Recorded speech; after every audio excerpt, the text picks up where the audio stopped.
It's a very good day to you, distinguished ladies and gentlemen. You're welcome to Rero TV. And my name is Rero Henry Aklos. Today, we are at the home of Chief Dr. Wilson Omene. Chief Migo. Redo.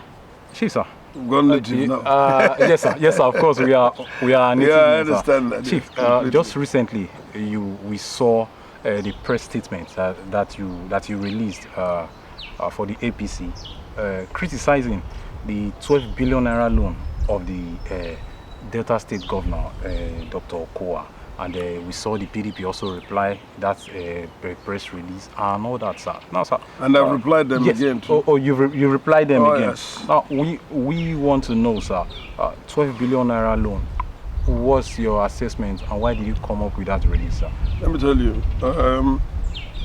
As far as I'm concerned, as a technocrat, there is nothing wrong in borrowing for businesses. In fact, the very best person that can do anything is someone who can use somebody else's money to do business and make money from it, yes, while he uses his own money as a collateral. You know, so, but again, there are principles guiding that kind of policy. One of it is the return on capital invested. How much are you paying out for such loan while you keep your money somewhere safe? And what is the return on having borrowed it and computed what you're going to pay on top of it? What is the return on such risk that you've taken? Is it worth it? So in the fact that if you can make even 2% or 3%, you've done well, because you're not using your money. Your money is still safe somewhere, earning you maybe about 5% somewhere. Now, coming to government borrowing, it's totally different. One, you can borrow, yes, but you borrow for capital projects that can bring returns. We're not just talking about social returns, no. We're talking about economic return. That means you borrow money probably to build road that has toll gates, or you borrow money to open up a large farmland and cut the farmland into maybe 10 acres per person, and you use the money to provide seedlings and stuff like that, to use the money to provide infrastructure within the farmlands. You are going to get return on that. Apart from social return, you're getting economic returns on such borrowing. Or you're borrowing to create a very formidable transportation system. For example, the railway. Then you know you are borrowing rightly, even if the borrowing is increasing. American government borrows. Yeah. Nobody says no to that. But you borrow against your earnings, against your capacity to do what? Pay back through the same means of borrowing. Unlike Delta State government, it's not even, it didn't just start from Okowa. So Okowa should not look at it as if I'm being personal. I don't have any problem with him as a human being. He's a very good man. He's a nice guy. But he's not nice when it comes to governance. It's just not there. He doesn't have the capacity required to run a good government for the people. I'm sure his problem too is because he's copying from his predecessors rather. For example, the government before his own borrowed 13 billion without approval from even the House of Assembly. Quote me, 13 billion on the premises of the Greek and and that money did not go anywhere, and it was not approved by the House, but it was manipulated by the then governor, the Speaker of the House, and just took away 13 billion. So Okowa has come in, and within a fiat, 12 billion. Okowa inherited a lot of borrowings, to our knowledge. Inherited a lot of borrowing. So, and these borrowings are first charge. First charge meaning you must remove that money from your allocation first. Whatever that is left is up to you. And that is why Okowa is breaking the law He has become lawless. I'll give you one typical example of why he has become lawless in terms of all this borrowing. Now, there's a 13% derivation paid to the state. I published the 13% derivation yesterday. I'm sure you have seen it. Yes. If you have not seen it, and what I said, somebody said, oh, but he has been doing the roadmaster. I said, I am going to tag him today, but that is roadmastership. I am tagging him as one rainy season roadmaster. Because after the first rainy season, those roads are gone, they're washed away. We'll start afresh again the next rainy season, or dry season to build it against the rainy season. The one is building now, I'll tell you before, between now and September, when the rains will have come and be heavy, those roads will have been under. The funny part of it, where a bill comes in today and by less than 24 hours, for example, like in this case, first reading, second reading is done, passed. No consideration. What gave them the necessary tool? Where did they get the necessary tool to examine within a couple of hours or a couple of days and said it's gone through first reading, it's gone to second reading, it's been sent to committee of allocation or whatever it is to consider and brought back, going to governor to append signatures? Well, that's the job of the House of Assembly, Chief. Yes, that is what I'm saying. Is the same House of Assembly loaded with PDP people doing the bidding of PDP government instead of doing the bidding of the people that elected them to be watchdog of the executive.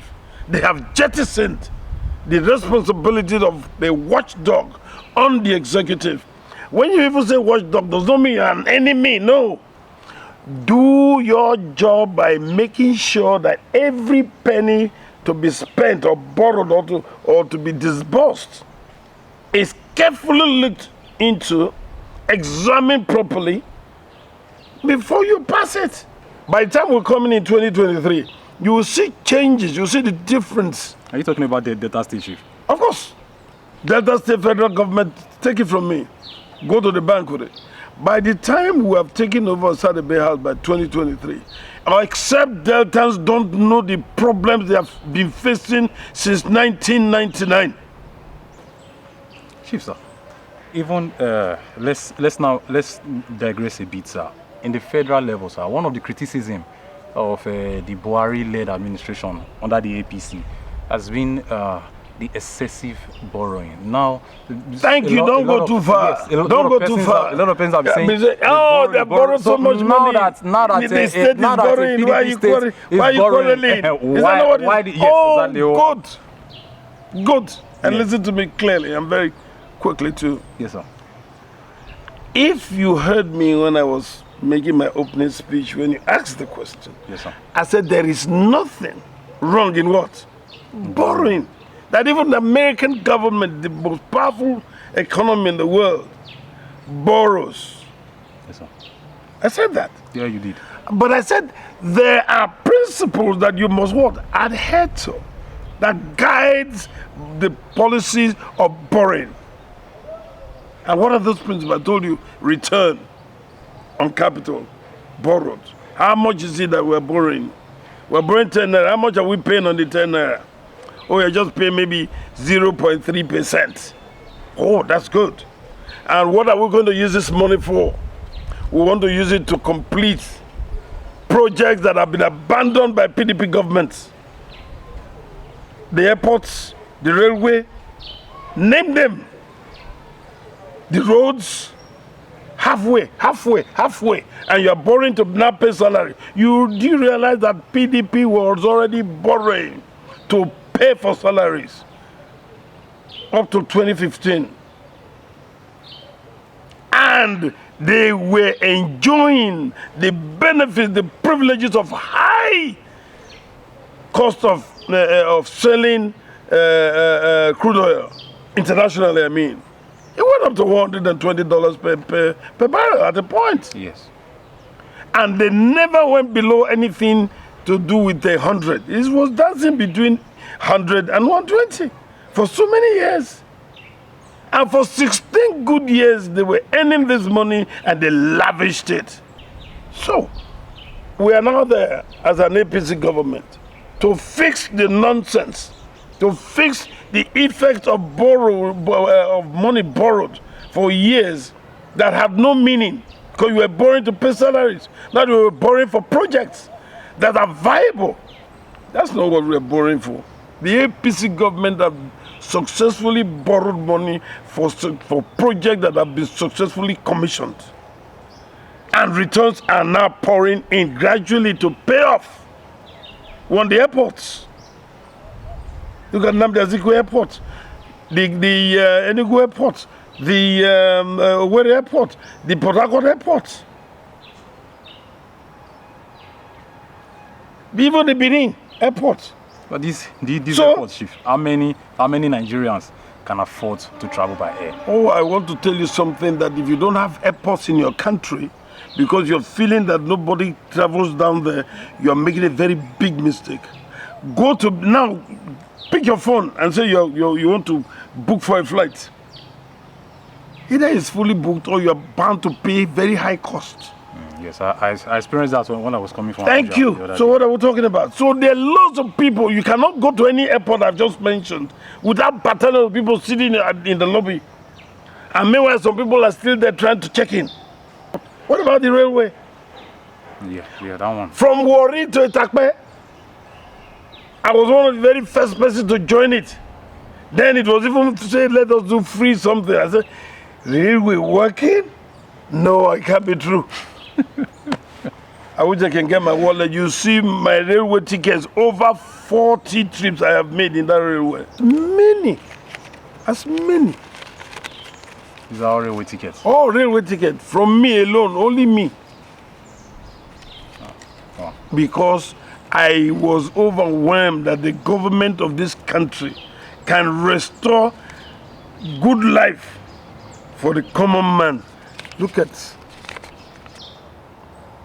I'm telling you, where I can put my glass of coffee or tea on top of the table and it moves, nothing like hold up, it's making it shake. No, steady there as it is.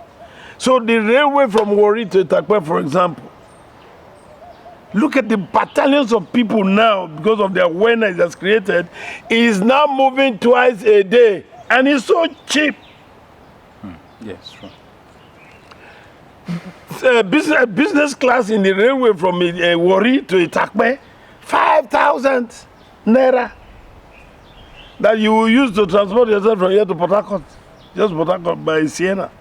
And not just that, they are creating jobs again for transit operators.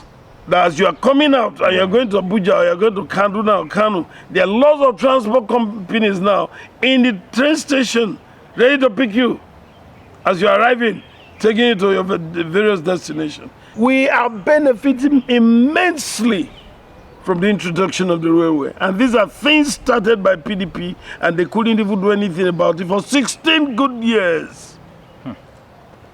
So it is bastardization exercise which PDP got themselves engaged in from the 1 to the 16th year that APC has been trying to what?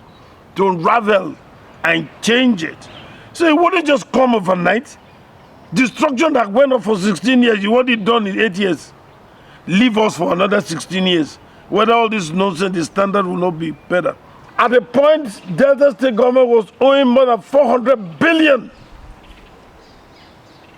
Show me one mega project that you can now say, oh yes, this is the airport in Asaba. I just flew into it last week, Wednesday, for the first time in my life ever using Asaba Airport. I thought I was going to meet one edifice. I didn't know I was going to meet a warehouse that is painted and called airport. That's a warehouse. That they managed to put some marbles on the floor and say, go through it. It's a complete warehouse. Probably a warehouse where but the airport now it's a shame. It now has a new management now. They've considered it. The new management does not change the structure on ground that the government spent billions to build. That's the point I'm making. Shouldn't the new management make it standardized? The new management can do anything they want to do, but we're talking about what you borrowed and what you spend these borrowings on. They spend that huge money, which they claim to be for mega project called airport. It's not an airport, but a warehouse made in China. So Chief, you're saying our Sabah airport is not in China, is made in China? It's a Chinese primary school project. Chief, the promises that President Buhari made before coming into power, he promised that all these things within 4 years. Unknown to Buhari. Then he should have done his findings let me tell you. coming out. No. Let me tell you. Nigeria. Let me tell you. It's even now that we are happy and glad that they will have a government at federal level that allows access to information. So it's the only government for the first time in the history of this country where freedom of information is being practiced. So you know exactly what you're talking about.